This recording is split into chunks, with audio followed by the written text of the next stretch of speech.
Welcome to Industrial PLC Applications. This video is on writing effective rung comments, Part 1, Simple Logic. It can't be stated enough, but writing comments is one of the most important parts of writing logic. You do it for others, and you do it for yourself. But many people do not write comments because they haven't the time, could not be bothered, or simply have no idea how to write an effective comment. So here's how to write effective, meaningful comments by beginning with the end. Let's begin with a very simple rung of logic. Taking a look at the logic, what do you notice about it? Well, for starters, not everything's identified. Aliases are a vital component of commentary.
Alright, so we have three rungs of logic that have some aliases ascribed to them on the outputs, but nothing on the input side.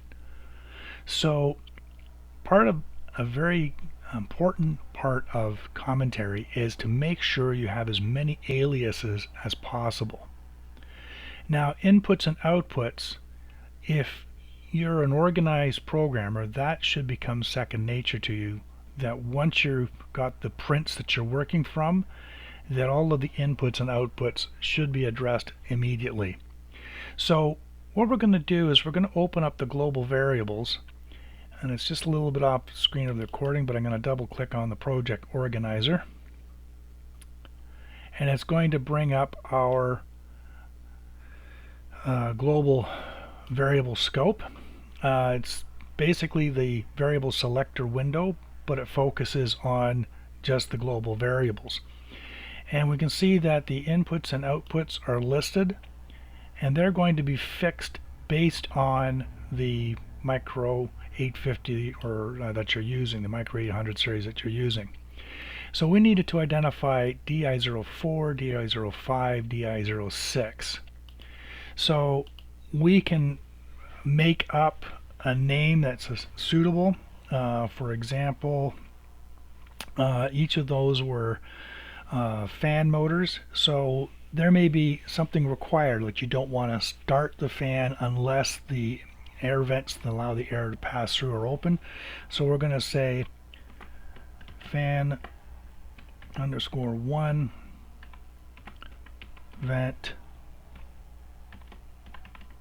open. And I can be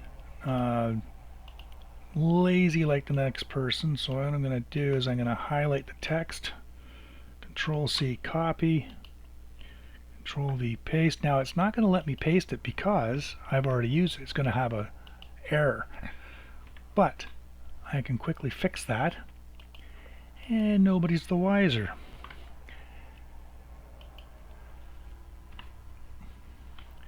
Okay, now it could be something else, and I think in this particular program I'm using, they're conveyors, not fans. So what I'm going to do is, just so this makes sense to everybody, I'm going to change those to fans.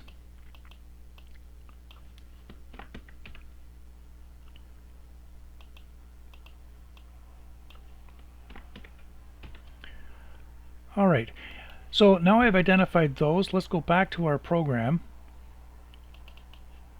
And you notice they don't necessarily appear right away.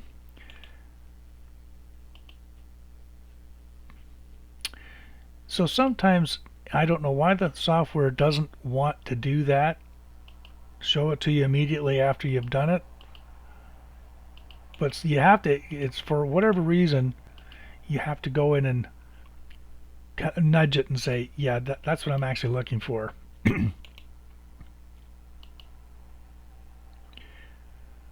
There's also on some of the changes, if you're changing the background and some of the features in the properties, some of them don't take effect immediately either. Alright, so now we've got three timers that just say 2, 3, and 4. And they're supposed to stage these, and notice how we've got the old conveyor name, so I've got to do variable select,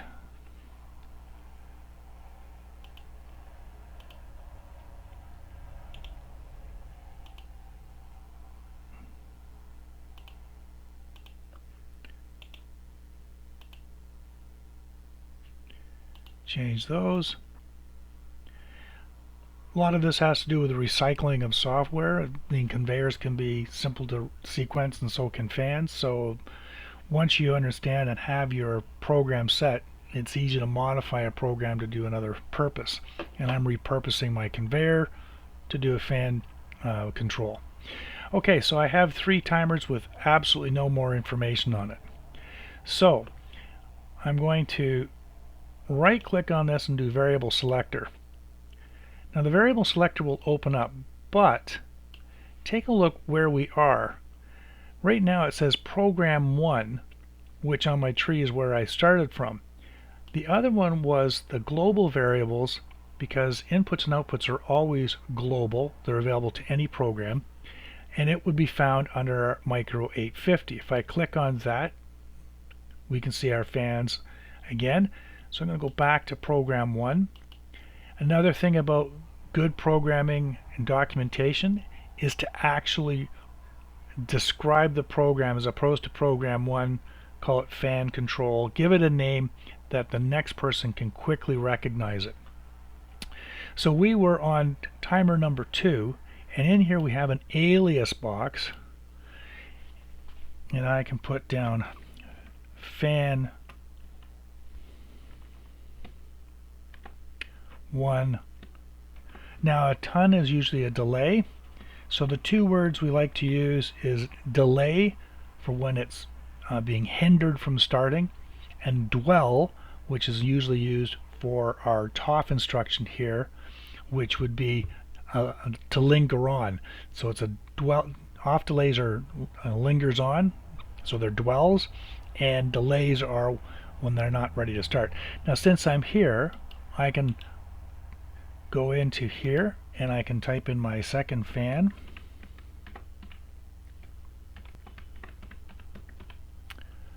And then I can type in my third fan.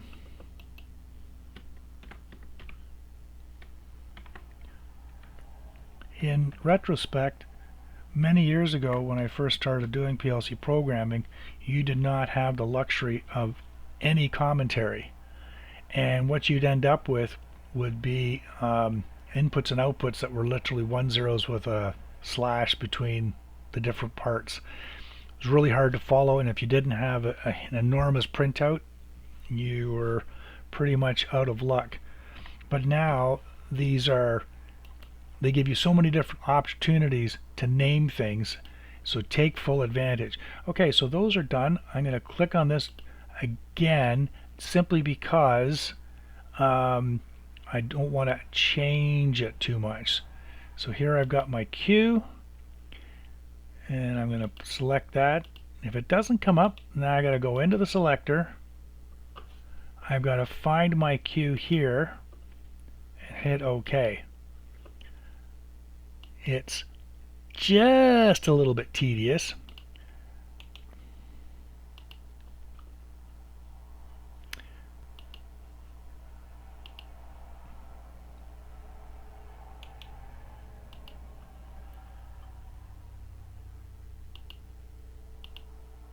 So now I've identified all 3 fans, and they now match my 3 fan outputs.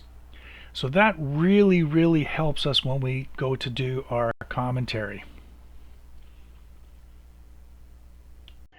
Now that the aliases are done, we can look at the logic and put together what the rung actually does. Alright, we can focus one rung at a time. So looking at rung number 7, basically it says when fan 1 vent open is true, and when fan 1 delay is true, in other words, timer T2.Q is energized, then turn on our fan 1 motor. So you can write it that way, reading it from left to right, and most people attempt to do that. But when you get into more complicated rungs, it's actually easier to start with the output. So I'm going to double click on here. Now the one limitation with Connective Component Workbench when it comes to writing commentary is the amount of room you have and the size of the font you can set up, which is great, but the amount of commentary you can put is rather limited visually. Some of the other programs, when you wanted to, like with RS Logix for example, if you wanted to type an entire novel, you have lots of characters and it will give you the space you require. So we're going to be very succinct here because we're dealing with a limited space, and realistically less is more for the next person trying to troubleshoot. So I'm going to start with the output, the fan. Fan underscore 1, and if it doesn't have an underscore, don't confuse the issue, so I'll get rid of the underscore. Fan 1 turns on when fan 1 vent is open and when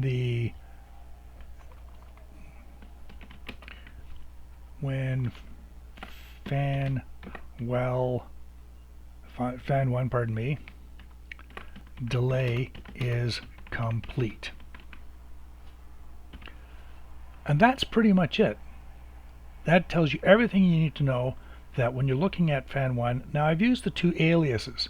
Some people prefer that you go one step further and put in the actual _IO _EM DI _04. Close my brackets. Of course, $sign doesn't really help anybody. So I'm just going to move that back. 04 _IO EM DI 04 is open, and when fan 1 delay is complete.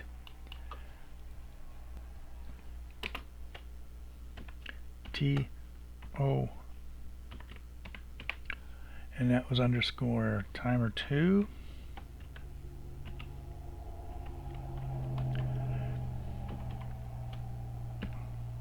And you can tell that typing has never been my first skill. Okay, so you can do that, and the nice thing about this software is you can actually highlight text and make it bold.